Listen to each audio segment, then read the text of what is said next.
Are on air camera 1. Sound. Are we ready? ቁጥር 7 ይዞ ሄደ ዩጋንዳ እስማኤል ይከተላል ኳስተን ከባላ ውጭ ወጣች ጅሮራ ለኢትዮጵያ ቡድን ተሰጥቷል በዓለም አቀፍ መድረክ ላይ የገነኑም ኢትዮጵያዊ ድሎችን በቀዳሚነት አብስረዋል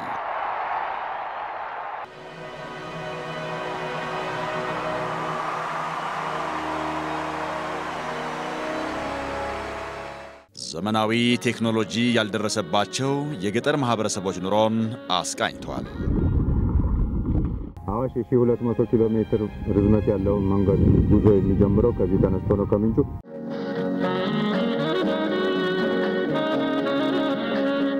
የኢትዮጵያን ታሪክ ጠገብ ሴቶችና የብሔረሰቦችን የበለጸገ ባህል ለአገሬው ሰውና ለዓለም አስተዋውቋል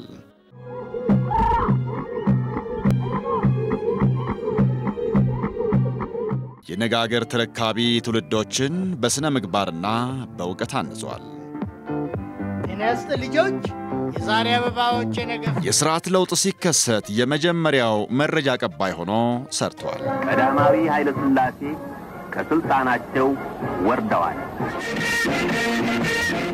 ፕሬዝዳንት መንግስቱ ኃይለ ማርያም በዛሬው ዕለት ከስልጣን ወርደው ከኢትዮጵያ ውጪ ሄደዋል ጠቅላይ ሚኒስትር አቶ መለስ ዜናዊ ከዚህ ዓለም በሞት ተለይተዋል የመንግስት ኃላፊነትን ለመልቀቅ ጥያቄ አቅርቤያለሁ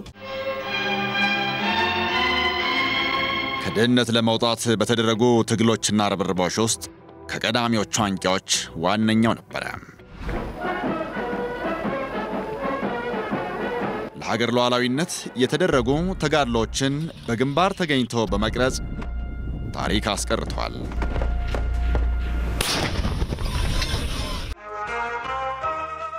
የቀን ቅኝ ለሀገራችን ኪነ ጥበብ እድገት የበኩሉን ተቋማዊ ድርሻም ተወጥቷል ያኒኮ ከመከቲ ያኒኮ ሲቢራ አሳዳሪ እንደው ይሄኩበት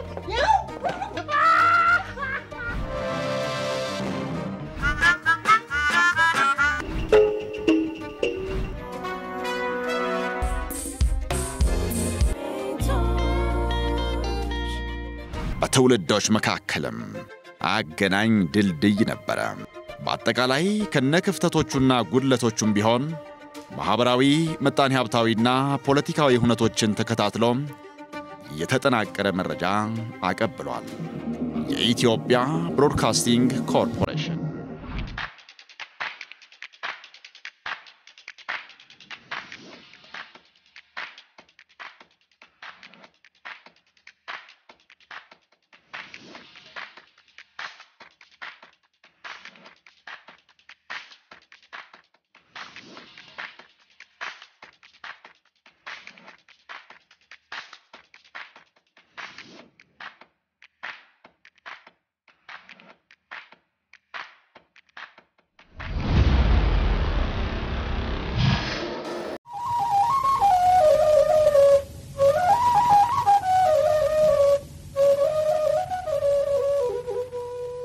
እንዴት አላችሁ የኢትዮጵያ ራዲዮ ነው ለሀገራችን የመጀመሪያው ኤሌክትሮኒክ ሚዲያም የኢትዮጵያ ሬዲዮ ነው ግርማዊ ኃይለ ሥላሴ ንጉሠ ነገሥት ዘኢትዮጵያ በነገሱ በሁለተኛው ዓመት ኢትዮጵያን ከዓለም መንግስታት ጋር የሚያገናኝ ያለ ሽቦ ቃል የሚያሳልፍ መኪና የሚቆምበት ቤት ሲመሰረት በሐምሌ 14 ቀን 1923 ዓ.ም የመጀመሪያውን የማዕዘን ድንጋይ አኖሩ የኢትዮጵያ መንግስት ወይም ንጉሱ ከአንድ የጣሊያን የኮሙኒኬሽን ኮርፖሬሽን ጋራ የሬዲዮ ጣቢያ ለማቋቋም ስምምነት ያደረጉት በ1923 የኢትዮጵያ ሬዲዮ ሲቋቋም የአሜሪካን ድምጽ ቪኦኤ እና የጀርመን ድምጽ ዶቼ ቬሌ ሬዲዮችን ቀድሞ ነበር ስራውን አግባቡና መልክ ባለ ሁኔታ ጀመረ የሚባለው የኢትዮጵያ አርበኞች ፋሺስት ጣሊያንን አባረው ንጉሠ ነገሥቱም በድል ከአርበኞቻቸው ጋራ ወደ ሀገር ከገቡ ከ1933 በኋላ ነው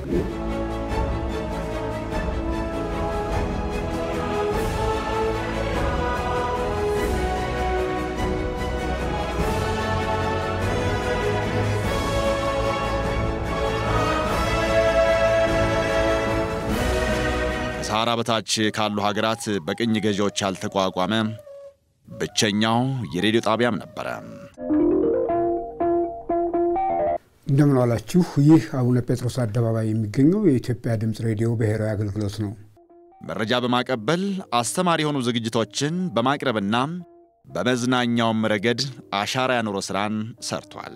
ቆይቶ ደግሞ የአፍሪካ አንድነት ድርጅት በአዲስ አበባ መመስረቻ ጉባኤው ከአዳራሽ ውጪ በአደባባይ ለህዝቡ በስክሪን መታየቱ ምክንያት ሆኖት አሁን ላይ የ58 ዓመት አንጋፋ የሆነው የኢትዮጵያ ቴሌቪዥን በ1957 ተመሰረተ። የቴሌቪዥን ድርጅት አቋቁመን ስንከፍት አገልግሎቱና ጥቅሙ ከፍ ያለ መሆኑን በመገንዘብ ነው።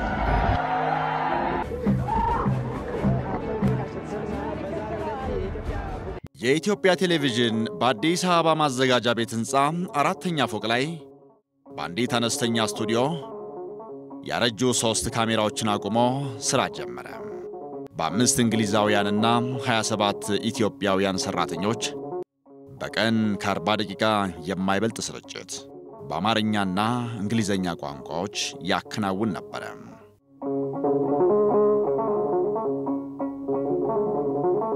የኢትዮጵያ ቴሌቪዥን ሲመሰረት ደግሞ ቀድሞ የ3 10 ዓመታት ልምድ የቀመረው የኢትዮጵያ ሬዲዮ ከጋዜጠኛውም ከቴክኒሻኑም በማዋጣት ጎጆ መውጫ ብሎታል። እዚህ ማዘጋጃ ቤት 4ኛ ፎቅ ላይ በአንድ ጠባብ ኮንትሮል ሩም ፕሮጀክተር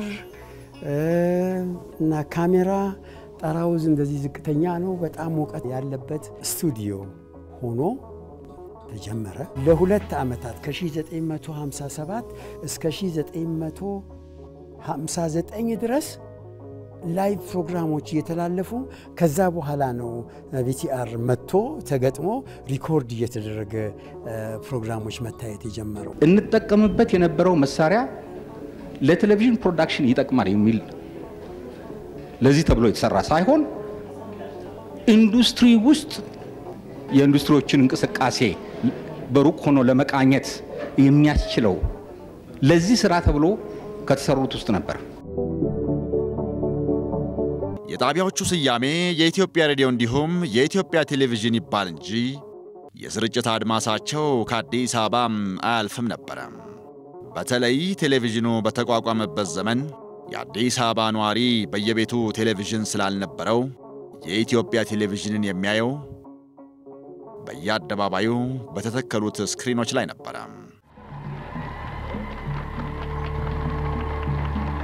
የኢትዮጵያ ሬዲዮም ሆነ የኢትዮጵያ ቴሌቪዥን በተቋቋሙበት ዘመንና በቀጣዮቹም ዓመታት የሚያስተላልፏቸው ርዕሰ ጉዳዮች ከዜናና ወቅታዊ አጀንዳዎች በስተቀር በውጭ ምንጮች ላይ የተመሰረቱ ነበሩ። በተለይ በቴሌቪዥኑ ዘርፍ ቀስ በቀስ እየጨመረ ሄደ እንጂ መነሻው ላይ የሀገር ውስጥ ጉዳዮች ሽፋን ከ20 በመቶ ያላለፈ ነበር። ከመጀመሪያዎቹ ዝግጅቶች ውስጥ ደግሞ ዜና፣ ጥያቄና መልስ፣ ህብረት ሪት፣ ውይይት፣ ጤና፣ የህፃናት ዝግጅትና እግር ኳስ ነበሩ። የሀገር ውስጥ አጀንዳዎች ትኩረትም ቢሆን ሙሉ በሙሉ ባይባልም በአብላጫው በንጉሳውያኑና አባሎቻቸው ላይ እንጂ የብዙሃኑ የዕለት ተዕለት ኑሮ ላይ አልነበረም።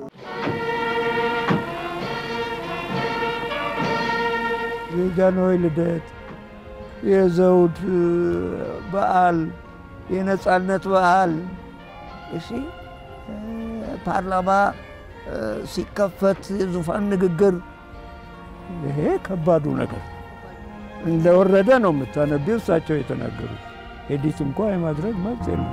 የቴሌቪዥን ጥቅም ትምህርት ከሆነ በሰፊው ካልሰጠ በሰፊው ትምህርት ካልሰጠ ምን ያደርጋል የሚል ጥያቄ በየጊዜው አለ።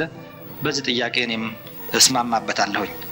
ሌላው ቅሬታ በህዝብ ዘንድ የሚሰማው በእኔም በኩል ለምንድን ነው የውጭ ሀገር ፊልም ብቻ የምታሳዩን የሚል ነገር አለ።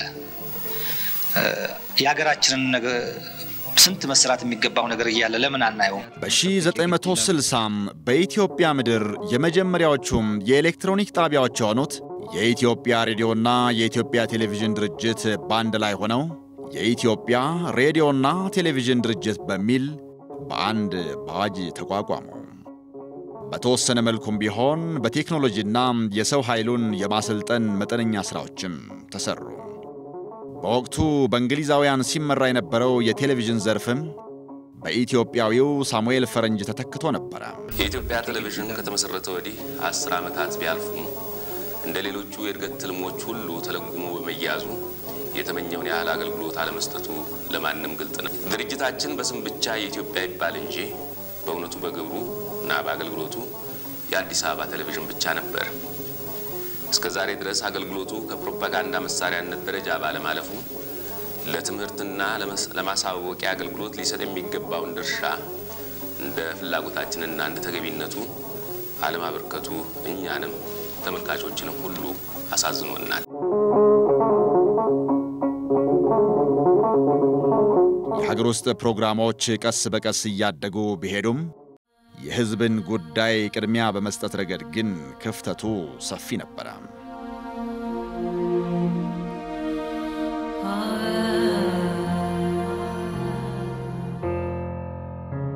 የኢትዮጵያ ቴሌቪዥን አገልግሎት ሲቋቋም በቴሌቪዥን ቴክኒክ የሰለጠኑ ኢትዮጵያውያን እንደማስታውሰው አንድም አልነበረም።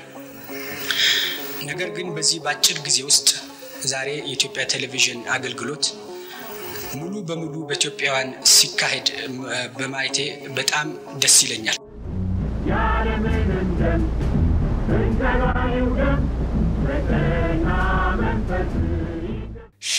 1966 የቀዳማዊ ኃይለ ሥላሴ መንግስት በወታደራዊው የደርግ ሥርዓት ተገፍቶ ወደቀ።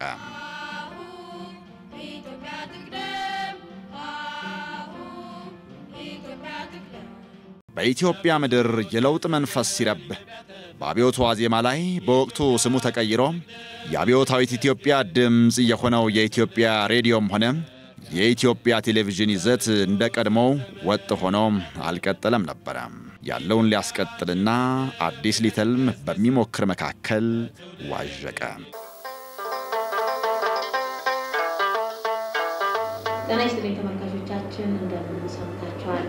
በ1969 በአዲስ መዋቅር ሥራ ቢጀምርም የለውጡ መነሻ ሰሞን ሬዲዮውም ቴሌቪዥኑም ሕዝባዊና ሀገራዊ አጀንዳዎች በብዛት ሲስተናገዱበት ነበር። በተለይም ወጣቶች ለዚህ ሽብርና ለታወጀብን ጦርነት መሰለፍ በቂ አይደለም፣ መሳየፍ ወይም መፋለም አለብን። ቆይቶ ግና በጣቢያዎቹ ላይ ያለው ቁጥጥር የበረታ በመሄዱ የይዘት ሽፋኑ መንግስታዊ አጀንዳዎችን ብቻ ወደ ማጠንጠኑ ተሸጋገረ።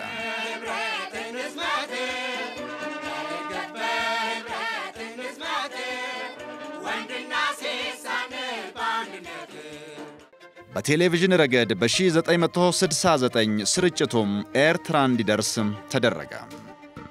ዛሬ የምንናገረው ስለ ምጽዋ ታሪክ ሳይሆን በጠቅላላው ስለሆነ ስለ ምጽዋ አንዲት ታሪክ ብቻ እንጥቀስ። ከ1976 ጀምሮ ደግሞ በጅማ፣ በባህር ዳር፣ በመቀለ፣ በጎንደር፣ በነቀምትና መቱ ማሰራጫ ጣቢያዎች አማካኝነት አገልግሎት መስጠት ቻለ።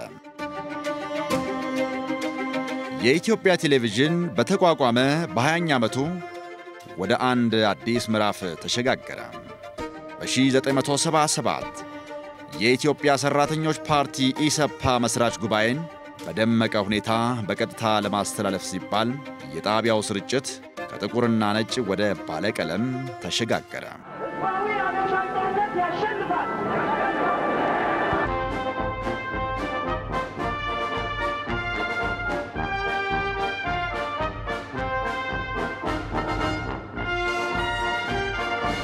ጓዶች ኢሰፓ ጓድ መንግስቱም የኢሰፓ ናቸው።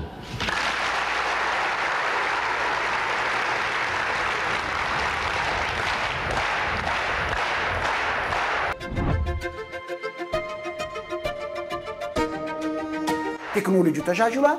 ካሴቱ እንዲይዘ የምታስገባው ነው። አቅሏል። በቃ ስራው በካሴት የሚሰራ ካሜራ መጣ ማለት ነው። ዩማቲክ ካሴት ነው የሚጎርሰው፣ በዩማቲክ ነው። ከዚያ ቀጥሎ ቤታካም መጣ። ከዚያ ቀጥሎ ዲቪ መጣ። ከዚያ ደግሞ ኤችዲ መጣ። ከዚያ አሁን አሁን ያለ ፒዲ150 የሚል ካሜራ ከዛ በመሃል ላይ መጣ ነበር ከዛ በኋላ አሁን ያለንበት ኤክሲዲ ካሜራ ደርሰናል በወቅቱ ተንቀሳቃሽ ስቱዲዮዎችም ተገዝተው አገልግሎት ላይ ውለው ነበር የስርጭት ሽፋኑም ከፍ ብሎ በበርካታ የገጠር ከተሞች ለመታየትም በቅቷል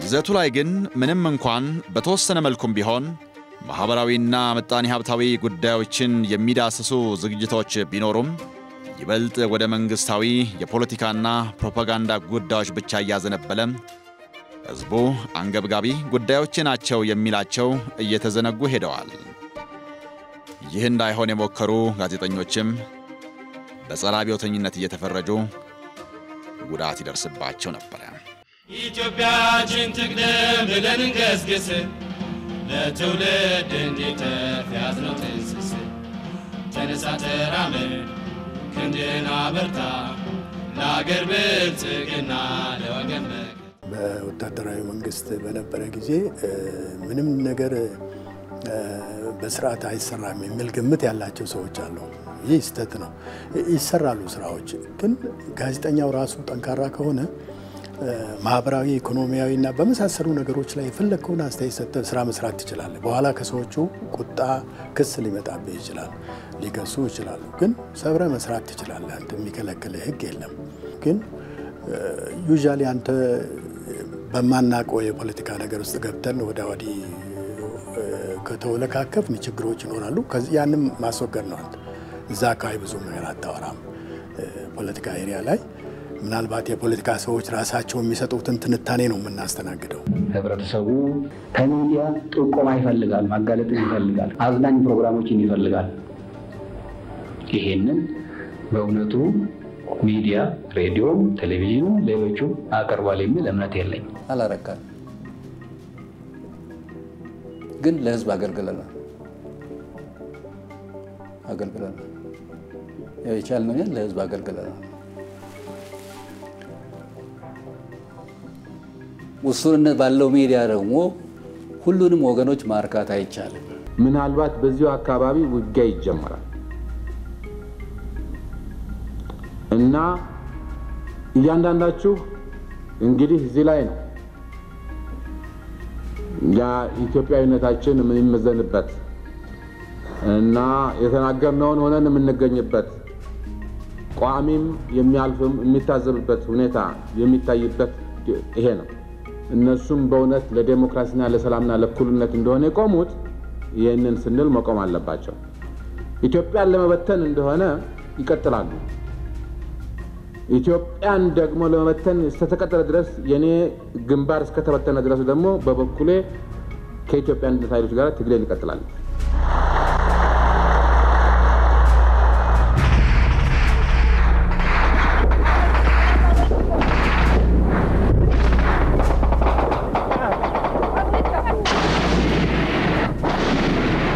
መፋሰስ እንዲቆምና ሰላምም እንዲሰፍን በልዩ ልዩ ወገኖች የአገሪቱ ፕሬዝዳንት ከስልጣን መውረዳቸው እንደሚበጅ ታመነበት ስለሆነ ይህንኑ በማመዛዘን ፕሬዝዳንት መንግስቱ ኃይለማርያም በዛሬው ዕለት ከስልጣን ወርደው ከኢትዮጵያ ውጪ ሄደዋል ደርግ ሲጠቀምበት የነበረውን የአዲስ አበባ ሬዲዮ ጣቢያ ለሰፊው ህዝብ ጥቅም ተቆጣጥሮታል ግንቦት 20 1983 ዓመተ ምህረት 1983 በኢትዮጵያ ምድር ሌላም የሥርዓት ለውጥ መጣ የወታደራዊው አስተዳደር ከ17 ዓመታት ቆይታ በኋላም ወደቀ የኢትዮጵያ ሕዝቦች አብዮታዊ ዲሞክራሲያዊ ግንባር ኢህአዴግ አዲስ አበባን ተቆጣጠረ የግንባሩ ከፍተኛ ባለስልጣናትም ሰራተኞችን ሰብስበው እስከ ዛሬ ሲሰራበት የነበረውን ሁኔታ አወገዙ ቀጣይ አቅጣጫዎች ላይም ማሳሰቢያ ሰጡ የጦርነት መለከትነቱ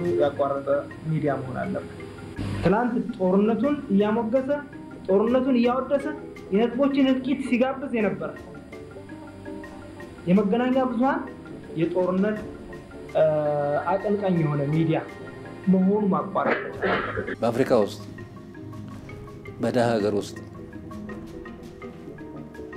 ይሄን ጋዜጠኛውን ካለፈው ስርዓት ጋር ማያያዙ አይቀሬ ነው አይቀሬ። ነገር ግን የማይሆን ስም መስጠቱ ወንጀል ነው። ሁኔታው እንዴት ይለወጣል? በሂደት ነው። መፍትሄው አንድና አንድ ሁለት አይነት ቀመር አይሆንም። ቻርተሩ በሙሉ ድምጽ አልፏል ማለት ነው። ለሀገራችን ሕዝብ ታላቅ ድል ነው ብለን ነው ምናምን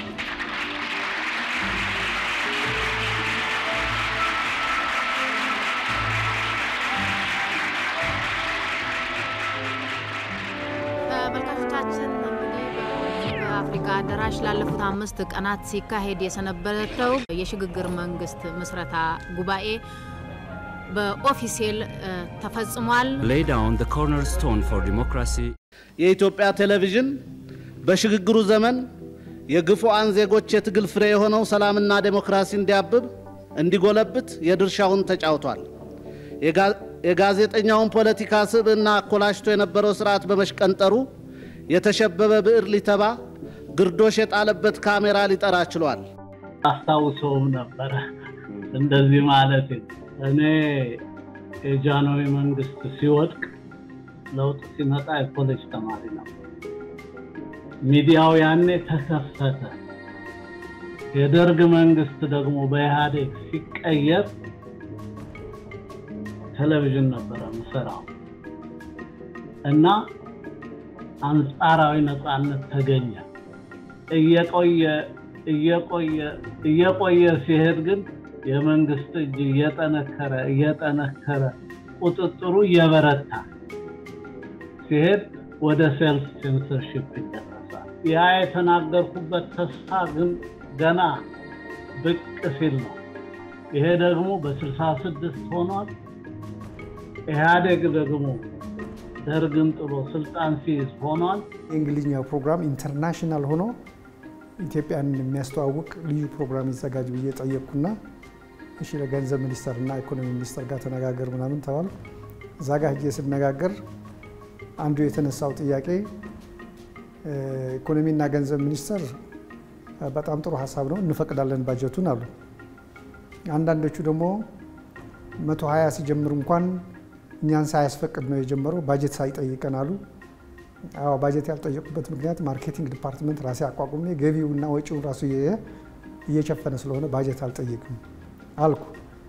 ከዛ ቀጥለው ደግሞ ስሙ ራሱ ትክክል አይደለም፣ ምክንያቱም 120 ለምን ይባላል? 120 እኮ የደርግ አባላት ቁጥር ነው የሚል መጣ። እኔ በቀልድ ነው የመለስኩት። 120 የሚባል ካልፈለጋችሁት ከነገ ጀምሮ ስሙን ቀይሬ 119 ይለዋል አልኳቸው። እና እንደዚህ አይነት ቻሌንጆች ነበሩ። የኢትዮጵያ ቴሌቪዥን የመጣው ጊዜ እጅግ በጣም ፈተና የሆነብኝ የፖለቲካ ጣልቃ ገብነት ነው። የፖለቲካ ጣልቃ ገብነት ሲባል ለምሳሌ አንተን የሚመራ አካል አለ። ቦርድ ሰብሳቢ የማስታወቂያ ሚኒስትሩ ነው። የማስታወቂያ ሚኒስትሩ የፈለገውን ነገር ቢጠይቅህ ምንም ችግር የለውም። ነገር ግን ሁሉም ሚኒስትር ሁሉም የፌደራል መንግስት ስራ አስኪያጅ ነበር ሊያዝ የሚሞክር። ያልተጠራሁበት ቢሮ የለም ብልህ ማጋነን አይደለም። ያላነጋገረኝ ሚኒስትር በተለይ ዜና ካላቸው ፕሮግራም የሚሰራ ከሆነ እንደዚህ አይደል። የተጣላሁበትም ጊዜ አለ። ሚዲያን እንደቀደመው ስርዓት እናፈናለን ብንል ሊሆን አይችልም። ድሮ በአፄ ኃይለ ሥላሴም ዘመን ቢሆን በደርጉም ቢሆን ኢቭን በኢህአዴግም ቢሆን አብዛኛውን የመረጃ መንግስታት መቆጣጠር ይችላሉ። ከ78 10 ዓመት እኮ በፊት ከሁሉ ሰዎች ዜና መስማት ሲፈልጉ ከኢቲቪ ነው የሚመጡት፣ ወደ ኢቲቪ ነው የሚመጡት። ዛሬ ግን ሰዎች ከዜና ነው ወደ ኢቢሲ ሳይመጡ ማግኘት ይችላሉ። ከሞባይላቸው ማግኘት ይችላሉ። ከኮምፒውተራቸው ማግኘት ይችላሉ። ኢንተርኔት እስካለ ድረስ ይሄን ማግኘት ይችላሉ። ስለዚህ ከወቅቱ ነባራዊ ሁኔታ ከአዲሱ ተላምዶ ጋር የተጣጣመ የሚዲያ አካሄድ ነው የሚኖረን።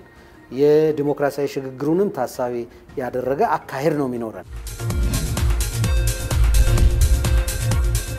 እዚህ ቦታ ላይ የተገኘውት የዲጂታል mid kamid ah deegaanada cusub ee dalkan Ethiopia ku soo kordhay isbeddelka kadib sabonni sablamonni fi ummatonni Ethiopia.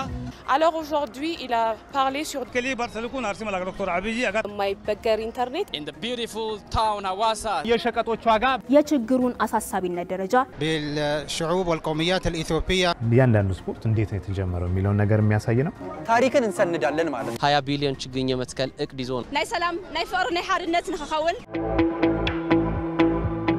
ከውጪ የሚመጣ ግፊት አለ ከውስጥም የሚመነጭ ስጋቶች ነበሩ ጋዜጠኛ ኮንተንቱን ለመለወጥ ራሱን ሆኖ ሙያውን መሰረት በማድረግ መስራት አለበት በኢቢሲ ውስጥ ከመንግስትም ፍሪደም ተሰጥቷል ከኢቢሲ አመራርም ፍሪደም ተሰጥቷል ሙያን መስራት ከኃላፊነት ጋር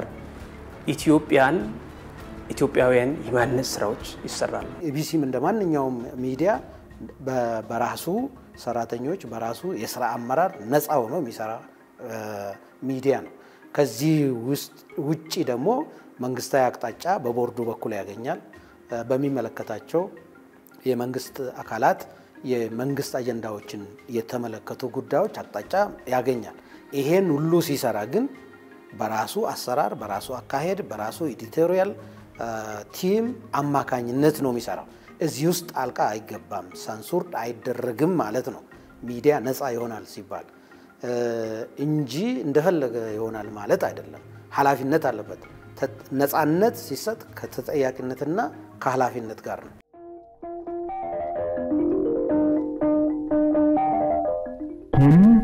ራዲዮ ኢትዮጵያቲ እዚ ሬዲዮ ኢትዮጵያ ብሔራዊ አገልግሎት እዩ halkani waa laantii af Soomaaliga ee Radio Ethiopia ahay ኢትዮጵያ ሬዲዮ አፈረ ፍህዳ የኢትዮጵያ ሬዲዮ በሀገር ውስጥና በውጭ ቋንቋዎች ስርጭት የጀመረው ከ1940ዎቹ መጨረሻ አካባቢ ጀምሮ ነበር ሶማሊኛ አፋን ኦሮሞ አፋርኛና ትግርኛ ቋንቋዎች ይሰራጩ ነበር ከውጪ ስዋሂሊ እንግሊዘኛ ፈረንሳይኛና ፖርቹጊዝ የመሳሰሉት ቋንቋዎች በጣቢያው የአየር ሰዓት ነበራቸው ሲጀምር በአማርኛ ቋንቋ ነው ግን ወዲያው የእንግሊዝኛ ከውጭም የእንግሊዝኛ ቋንቋም ተከትሎታል መጀመሪያ ላይ ማለት ነው ስለዚህ በየዘመኑ በተለያዩ ቋንቋዎች መጥቷል የኦሮምኛ የትግርኛ ቋንቋዎች እየያዘ መጣ አሁንም ከውጭ ቋንቋ የፈረንሳይኛና የአረብኛ ቋንቋዎች አብሮ መጡ በመቱ በኩል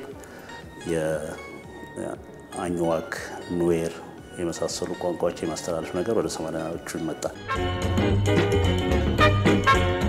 በነገራችን ላይ ኢትዮጵያ ሬዲዮ ከኪነ ጥበብ ዘርፉ ጋር በጣም ተሳስሮ ሄደ ነው ብዙ በኪነ ጥበብ ዘርፍ የምታውቃቸው ሰዎች ከሚዲያው ጋር አብሮ የሰሩ ሰዎች ብዙ ይታወቃሉና እንደዚህ አይነት ነገሮች አሉ ፍቅር እስከ መቃብር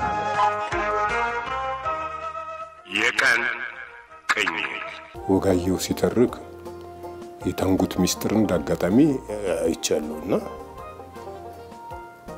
ስለሱ ለመናገር በእውነት የሚተርክ አይመስልም ስቱዲዮስ ገብቶ እጁን ሲያወራጭ ሲስቅ እውነት በቃ መድረክ ላይ ያለ በዛ በስቱዲዮ ውስጥ ያለፈ ሰው በቃ ቆሞ እሱን የሚያልፍ አልነበረም እንደምሰነበታችሁ የፕሮግራማችን ተከታታዮች ይህ የእሁድ ጠዋት ፕሮግራማችን ነው ኢትዮጵያ ሬዲዮ አለ ማለት ነው በቃ ነው ማለት ነው ብሏል ነው የሚባለው የኢትዮጵያ ሬዲዮ እኮ እንዲህ ብሏል ተብሎ በሱ ባለበት መንገድ ነው የሚኬደው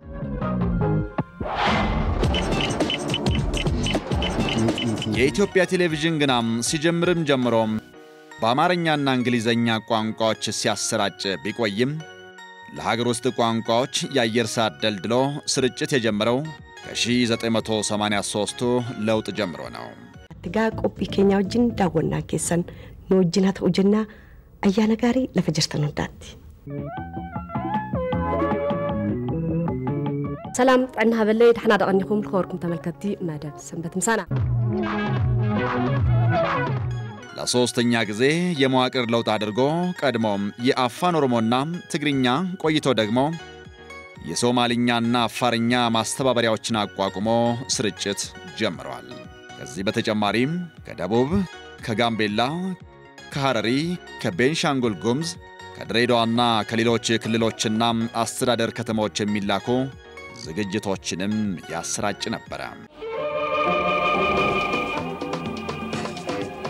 ከውጭ ደግሞ ከእንግሊዘኛው ባሻገር አረብኛና ፈረንሳይኛ ቋንቋዎች ተጨመሩ።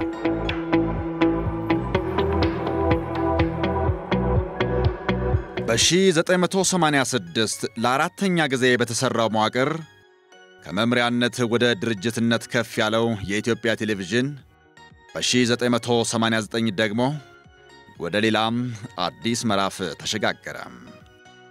ለ32 ዓመታት በደባልነት ከቆየበት ፒያሳ ከሚገኘው ማዘጋጃ ቤት ብሔራዊ ቲያትር አካባቢ ወደሚገኘው ሕንጻም ተዛወረ። ከዘመኑ ጋር የሚጣጣሙ አዳዲስ ቴክኖሎጂዎችንም መጠቀም ጀመረ።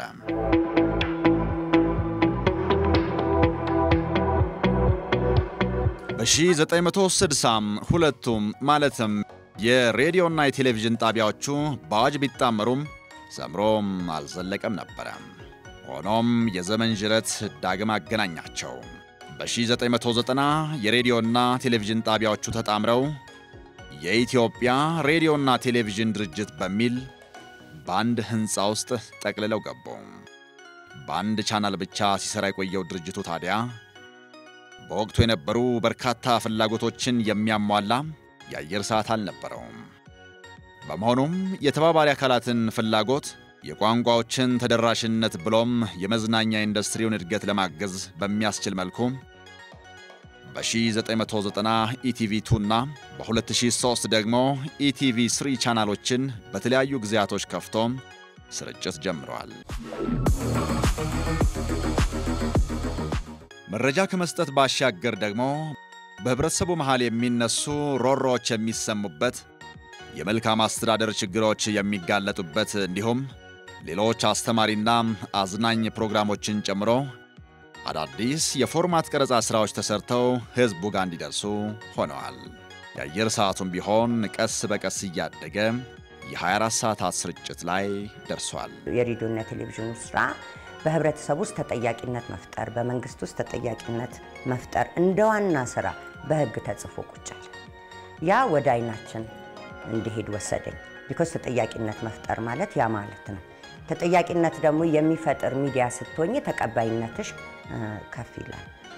አይናችን እንደጀመርን ደስ የሚለኝ የነበረው ነገር ሎቢ ውስጥ ስትገቢ ኢትዮጵያ ቴሌቪዥን በጣም ብዙ ሰው ፋይል ይዞ እና ለአይናችን ልነግር ነው የመጣሁት እያለ እንደ ፍርድ ቤት ኦልሞስት ገባሽ አባባሌ ቴሌቪዥኑን ያየበት ሁኔታ ነበረ።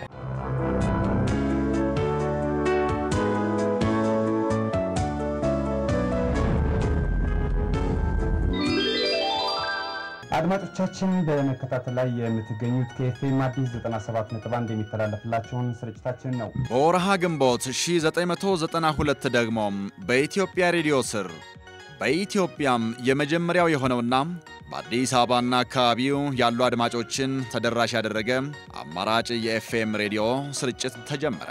ኤፍኤም አዲስ 97.1 ጤና ይስጥልን። ኤፍኤም አዲስ 97.1 ኤፍኤም አዲስ 97.1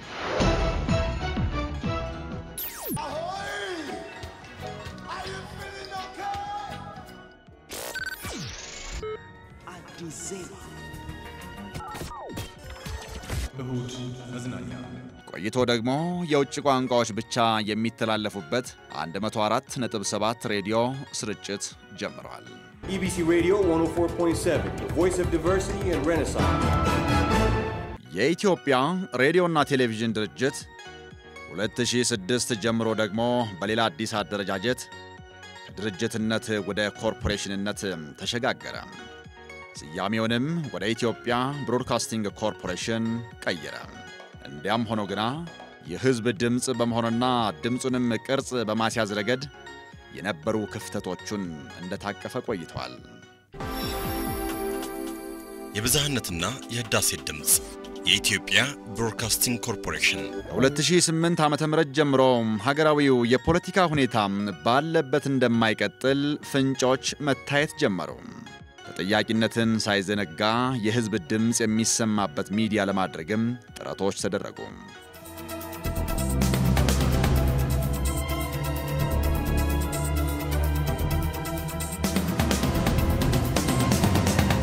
በ2010 ደግሞ ድርጅቱ የጀመረው የአሰራርና የይዘት ማሻሻያ ተግባራዊ ሲደረግ በሀገሪቷ ከተከሰተው ለውጥ ጋር ተዳምሮ ከመጋቢት 20 ቀን 2010 ጀምሮ የተሻሉ ስራዎች ወደ ህዝብ መቅረብ ጀመሩ።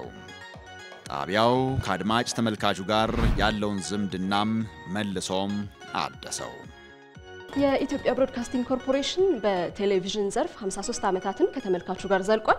በሬዲዮ ደግሞ 82 ዓመታትን ከናንተ ከአድማጭ ተመልካቾቹ ጋር ዘልቋል። ዛሬ ደግሞ ከዚህ በኋላ በአዳዲስ የቴሌቪዥን አማራጭ ቻናሎች እንዲሁም ደግሞ በአዳዲስ ፕሮግራሞችና ዝግጅቶች የናንተን ፍላጎት ባማከለ መልኩ የተለያዩ ዝግጅቶችን አድርጎ ከነገ ጀምሮ እንግዲህ እነዚህን ፕሮግራሞች ያስተናግዳል።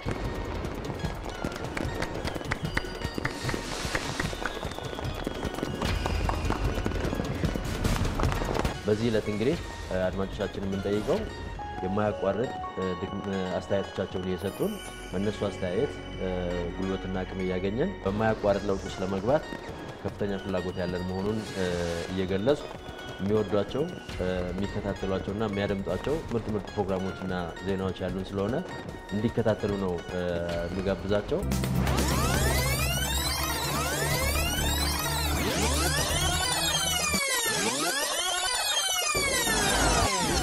በተለያዩ ስርዓቶች በተለያዩ አደረጃጀቶችና መዋቅሮች በዘመን ጅረት የተጓዘው የኢትዮጵያ ብሮድካስቲንግ ኮርፖሬሽን በተለያዩ ዘርፎች ከመስፋፋቱ ጋር ተያይዞ አሁን የሚገኝበት ህንፃ ለስራ ምቹ አይደለም።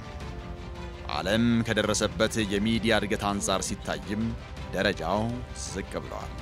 ከመስሪያ ቦታ ባሻገርም አንዴ ከፍ አንዴ ዝቅ ሲል የቆየው የይዘትና አቀራረብ ችግር እንዲፈታም ቢያንስም በዘላቂነት እየተሻሻለ የሚሄድበትን መሰረት ለመጣል ለሁለት ዓመታት ያክል የማሻሻያ ስራዎች ሲሰሩም ቆይተዋል። ሚዲያው የሚፈልገውን አይነት የስቱዲዮ የቀረጻ ቦታዎች የኦፊስ የሰራተኛ ምቹ ሁሉም ሰራተኛ ተናቦ መስራት የሚያስችልበት አይነት ሁኔታ ላይ አይደለንም ያለነው። አንደኛው ሪፎርም መሰራት አለበት ተብሎ ከተገመተው ውስጥ አንዱ የሥራ አካባቢ ምቹ ማድረግ ነው ለሰራተኛ። ጥሩ ስቱዲዮ አልነበረንም፣ ጥሩ መቀመጫዎች አልነበረንም፣ ጥሩ ቢሮዎች አልነበረንም። ኢቭን ስትሰራ ተጨንቅ ነው የምትሰራ። ማቴሪያልም አልነበረም።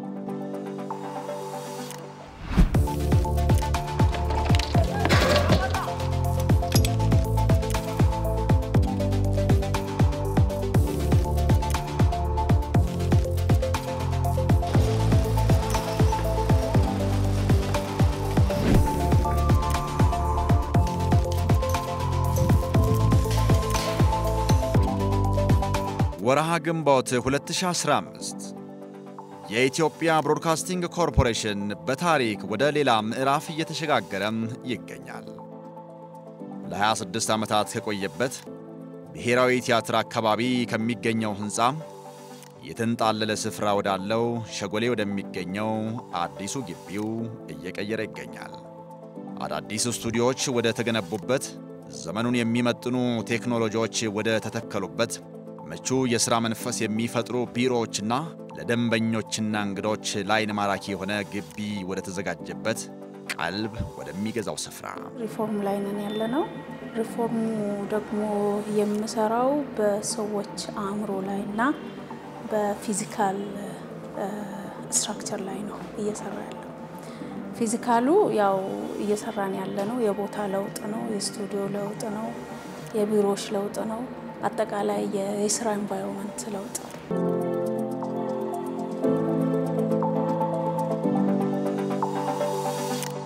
ለስፖርት ማዘውተሪያ አለው፣ ለሰራተኞች ለአውትዶር ቀረጻ ጥሩ የተመቸ ስፍራ አለው፣ ሀይቅ አለው።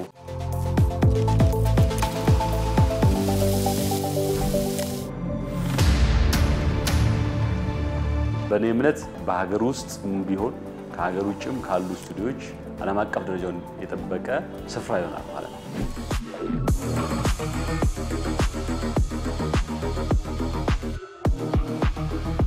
የኢትዮጵያ ብሮድካስቲንግ ኮርፖሬሽን በቀረጻም በምስልና ድምጽ ቅንብር በስርጭት ረገድም በየዘመኑ ያለፈባቸው የቴክኖሎጂ እድገቶች ዓለም በኤሌክትሮኒክ ሚዲያው ዘርፍ ያለፈባቸውን የቴክኖሎጂ ጉዞዎችን ሊዘክር የሚችል ማሳያዎች አሉት። አሁን ላይ ኮርፖሬሽኑ ከዲጂታሉ ዓለም እኩል ሊያራምዱ የሚችሉትን ቴክኖሎጂዎችን መጠቀም ጀምረዋል። አሰራራችን በጣም ኦልድ የምንለው ነበረ። እሱን አሁን ከአናሎግ ኤስዲ ከኤስዲ ደግሞ ኤችዲ ያሳድገን ከየትኛውም ከኢትዮጵያ ክፍል ከዓለምም ከየትኛውም ቦታ በቀላሉ በሳተላይት ትራንስሚት አድርገን ዋናው ስቱዲዮ ልከን ስርጭቶቹን ማከናወን የሚያስችል የሳተላይት ኢኩዊፕመንት ታጥቀናል። ስቱዲዮዎች ኤዲቲንግ ሲስተማችን ማሰራጫው በሙሉ በዘመናዊ ቴክኖሎጂ ተሟልቶ የስርጭት ጥራታችንን ወደ ደረጃ ከፍ የሚያደርግልን ይሆናል።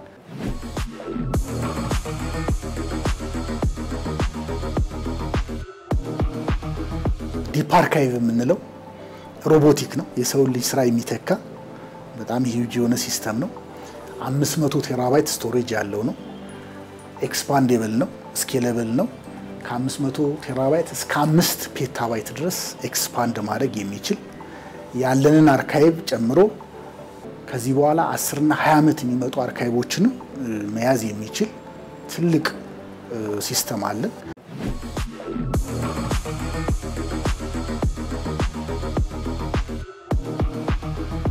የኢትዮጵያ ብሮድካስቲንግ ኮርፖሬሽን ከኢትዮጵያ ሕዝብ ጋር በአብሮነት ቆይቷል። በአራት የሥርዓት ለውጦች ውስጥም ተጉዟል። ከነክፍተቶቹም ቢሆን መረጃ በመስጠት በማስተማርና በማዝናናት አገልግሏል። አቅሙ በፈቀደለት መጠንም ብሔር ብሔረሰቦች በቋንቋቸው መረጃ እንዲደርሳቸው የአየር ሰዓቱን ደልድሏል። አሁን ላይ ቁጥራቸው የበዙ የግልም ሆኑ የመንግስት ሚዲያዎች ሲቋቋሙም በአንድም ይሁን በሌላ መልኩ የሰው ኃይል ምንጫቸው ሆኗል። ኮርፖሬሽኑም አሁን ደግሞም አንጋፋነቱንና ግዝፈቱን የሚመጥን የሰራተኛውን የሥራ መንፈስ የሚያድስ ዓለም ከደረሰበት እኩል የሚያራምደው የሚዲያ ቴክኖሎጂ ለኢትዮጵያ ልዕልና በሚል መሪ ቃል የአሰራርና የአቀራረብ ለውጥ ሰንቆ ከአዲሱ የሥራ አካባቢው ሥራ እየጀመረ ይገኛል።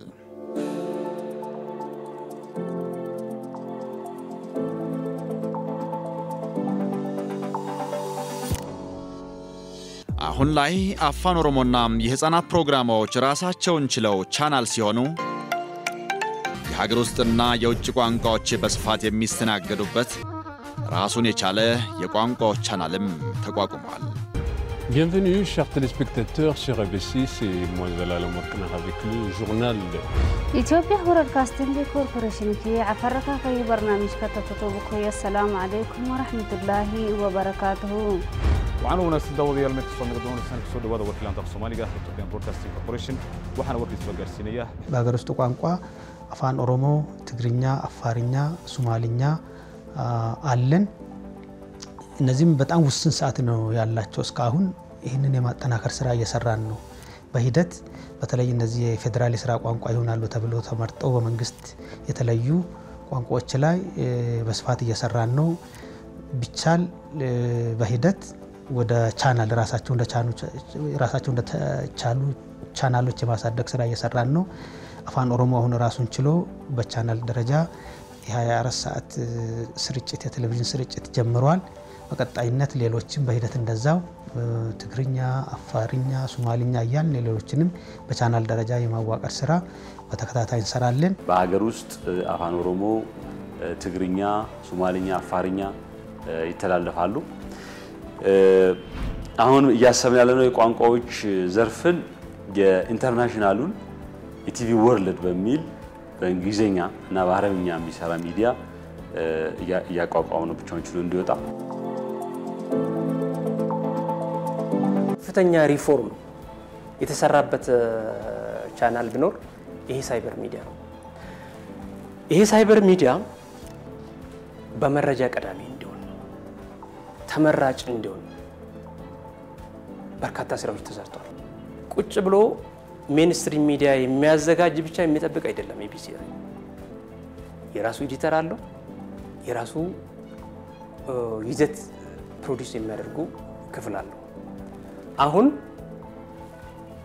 የራሱን ዜና መስራት ጀምሯል ህፃናት በተለይ ሀገርን ከመገንባት አንጻር ትውልድን ከመገንባት አንጻር ህፃናት ላይ ያው ቀደምት ነው ኢቢሲ የህፃናት ፕሮግራሞች ነበሩት ግን በአንድ ቻናል ውስጥ ነበር የሚሄደውና ለብቻው የህፃናቱን ትኩረት አድርጎ መስራት የሚያስችለው የህፃናት ቻናል አንዱ ነው ማለት ነው።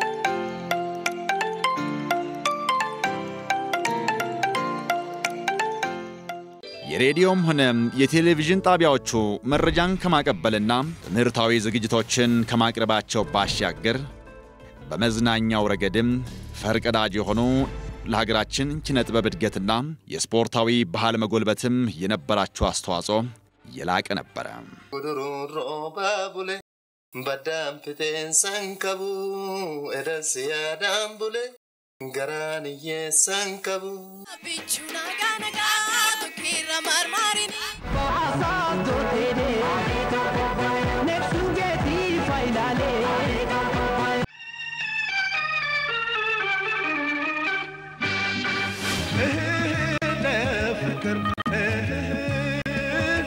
ኢትዮጵያ ቴሌቪዥን የመዝናኛ ቻናል መኖሩን ራሱ የሚያውቁት ምን አይል ናቸው ብለን ብንጠይቅ በጣም ጥቂት ናቸው። ይሄንን ተቋም በመዝናኛ ቻናል ራሱን ችሎ እንዲወጣ መዝናኛ ቻናሉ እንድታወቅ መዝናኛ ቻናሉ ሪብራንድ በማድረግ በርካታ ባጀት ተመድቦ በርካታ ስራዎች ተሰርተዋል።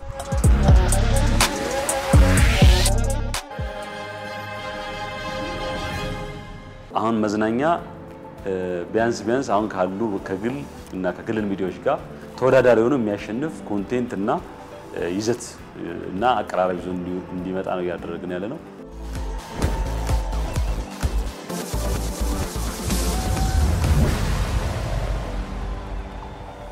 ሰው ፊቱን ወደ ኢቲቪ መዝናኛ ይመለሳል የሚል እምነት አለኝ።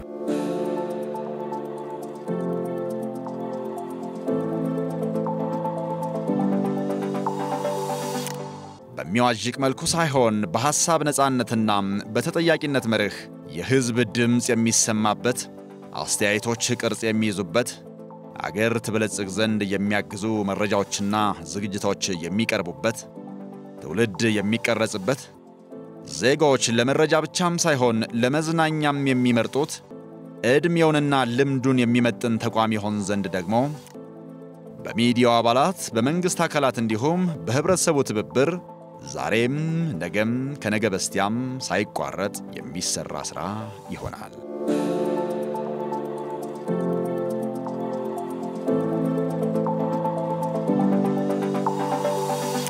በህዝብ ዘንድ ታማኝነት እንዲሁም ደግሞ ተፈካካሪ ሚዲያ ሆኖ ከመውጣት አኳያ ተቋማት የራሳቸውን ተቋማችን የራሱን አዲስ ዘይቤ አዲስ አቀራረብ አዲስ ስልትም ይዞ ለአድማጭ ተመልካቹ እንዲቀርብ ከዛ አንፃር ታዲያ ይህን የመሰለ ተቋም ተገንብቶ እንዲም ደግሞ እንደ አንድ ሰራተኛ ስራዬን በተገቢው መልኩ እንድሰራ መነሳሳትን የሚፈጥር ያለ ነገር ይመስለኛል። ከፍተኛ ተነሳሽነት ውስጥ ያለ ነው። እንዳየነው ብዙ ነገሮች ተቀይሯል። አሁን አዲስ ቤት ስትቀይር ራሱ የሆነ አዲስ በውስጥሽ የሚፈጠር ነገር አለ። አዲስ ስቱዲዮ፣ አዲስ ግንባታ፣ አዲስ ኢንቫይሮንመንት፣ አዲስ ኤሪያ ሲሆን ደግሞ ከዚህ በላይ ለሀገር መስራት ለለውጥ መስራት ያው ሚዲያ የሚሰራው ለህዝብ ነው፣ ለሀገር ነው፣ ለእድገት ነው የሚሰራውና የእድገቱ አካል መሆንሽ አንዱ ደስታ የሚሰጥ እሱ ነው። ሁለተኛ ደግሞ በዚህ ለውጥ ውስጥ ሆነን ምንድነው መስራት የምንችለው ነገር ታስባለሽ በራስሽ? ሁሉም ነገሩ ደስ ይላል። በተለይ እንደ ኢቢሲ ተቋም ማለት እንደ ኢቢሲ ሰራተኛ ወይም እንደ ኢቢሲ ጋዜጠኛ በጣም ትልቅ ተነሳሽነት ነው የፈጠረብኝ። ከይዘት አንፃር የተለያዩ የማሻሻያ ስራዎች በተደጋጋሚ ሰራ መጥቷል። አሁን ደግሞ እንደተለመደው የህዝብ ጆሮና ለመሆን የተለያዩ ስራዎችን በአዲስ ይዘቶች በአዲስ አቀራረብ የተለያዩ ስራዎች የተሰሩ ናቸው። ስራዎቻችንም በዚሁ ልክ በአዲስ መንፈስ በአዲስ ለውጥ መቃኘት ለዛ ደግሞ ዝግጁ መሆን ይጠበቃል። እኔም በጣም ጓጉቻለሁ፣ ዝግጁም ነኝ እንግዲህ በዚህ ግቢ ውስጥ ለመስራት።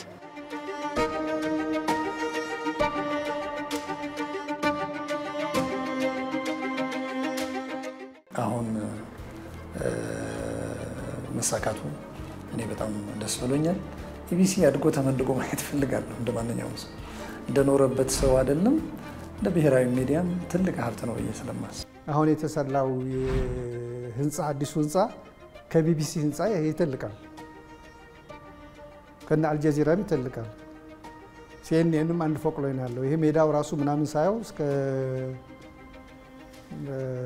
ስንት ሺህ ካሬ ሜትር ነው? 70,000 ካሬ ሜትር ነው ይመስል በጣም ሰፊ ነው ምናምን።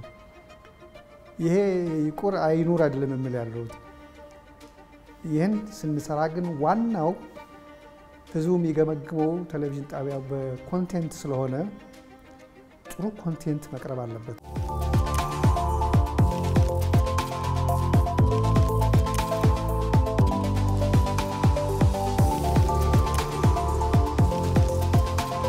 ኢቢሲ ማለት የመጀመሪያው ሬዲዮ አየር ላይ የዋለበት ከዚህ ተቋም ነው።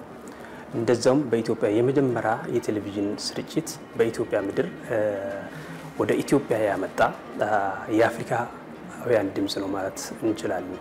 አጠቃላይ በሁሉም ጣቢያዎቻችን ላይ የምንሰራው የዘመኑን የሶሻል ሚዲያ የማህበራዊ ሚዲያ ታሳቢ ያደረገ የሚዲያ ኮንቨርጀንስን ታሳቢ ያደረገ የይዘት የሰው ኃይል የአቀራረብ እና የቴክኖሎጂ ለውጥ ነው ያመጣን ያለው።